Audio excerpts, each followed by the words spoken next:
On a clean truck, tape the entire kit up and begin to measure it, making sure that it is straight to the truck body. Make sure the graphics will line up. We give you a generous 2 inches on both ends for an overlap as well as for a fudge factor. Use the truck bodies for alignment of the stripe where practical. Here we use the bottom of the sleeper and the door to measure up to the straight lines of the stripe. Place your tape 12 inches apart, top to bottom of each other as shown here. Think of the tape as an extra set of hands helping you. Because of the new adhesive technology, I am demonstrating the simplicity of this install by using my fingers and hands to apply the stripe to the truck. I strongly recommend using the squeegee, yet for those of you who feel slightly challenged, this demonstration is going to be for you. Unless otherwise stated, do not attempt to do this with anyone else's stripe kits, because you will have disastrous results.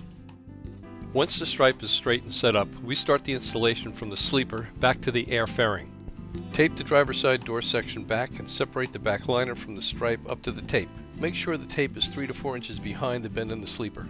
Next we are going to cut a diagonal section off of the liner. This will give us a tab to pull the liner through the under section of the stripe as the stripe is separated from the liner. Bend the liner so that it fits and slides between the stripe and the truck. Push the liner so that the liner is bowed up to the tape. You may have to reach under the stripe in order to grab the liner so as to pull it up to the tape. Next, with your finger, press and crease the liner. This will give us a straight edge to install the stripe on the truck. All our kits are manufactured on special vinyl material with rapid air release channels in the adhesive. This allows an easier installation with minimal air bubbles compared to standard colored vinyl products. Take the stripe in your left hand and swing it over the bend in the sleeper. Keep the paper tight and straight. Work in 1 to 2 inch increments. Starting from the center at the liner's fold, semi-lightly slide the side of your hand towards the door by 1 inch. Move your hand up and down, repeating the same movement. This will anchor the stripe to the truck. If you get creases, stop and pull on the stripe in your left hand and slowly rub these out. The secret is to work in small overlapping sections and pay attention to what you are doing. You can pull the stripe up if you have a problem. Do it slowly with short tugs. Rub evenly and continuously up and down, bringing the stripe to the edge of the door jamb. With your fingertips, roll the stripe into the door jamb. Do not run your fingers down the door jamb's edge. Instead, roll the stripe over the edge into the door jamb with your fingers, which will give you a very smooth install. Using the squeegee in short, strong horizontal strokes, go back over the installed stripe and strongly press the stripe into the truck. This will cause the adhesive to spread across the stripe and the truck surface. You must do this step to adhere the stripe to the truck. Remove the first set of tapes at the sleeper's bend and at the bottom of the next column. Grab the liner and gently pull it back 5 inches. Starting from the center of the installed section, gently pull the stripe towards the liner's fold, working in an up and down manner, leaving 1 or 2 inches of space up to the liner. Pull the liner another 5 inches and repeat the same process, working your hand in a continuous up and down manner. Next, take the squeegee and using the same short horizontal strokes you used on the sleeper's bend section, go back over the hand-pressed installed stripe and strongly press the stripe into the truck, leaving 1 inch or 2 of space up to the liner. Similar to peeling a banana, remove the transfer tape as close to the truck body as you can.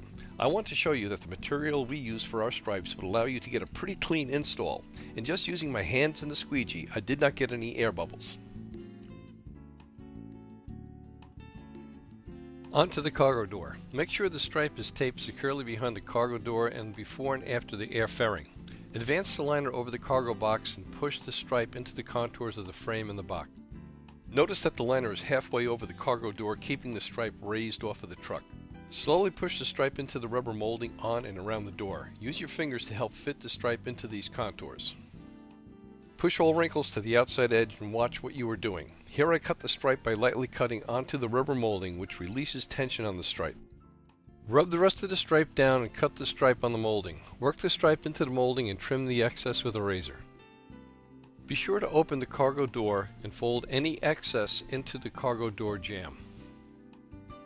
With your finger, rub the stripe into the edge of the air fairing, then take the edge of the squeegee and jam the stripe into the fairing's edge while holding the stripe in your right hand. Cut a hole in the transfer tape or graphic where the carriage bolt is.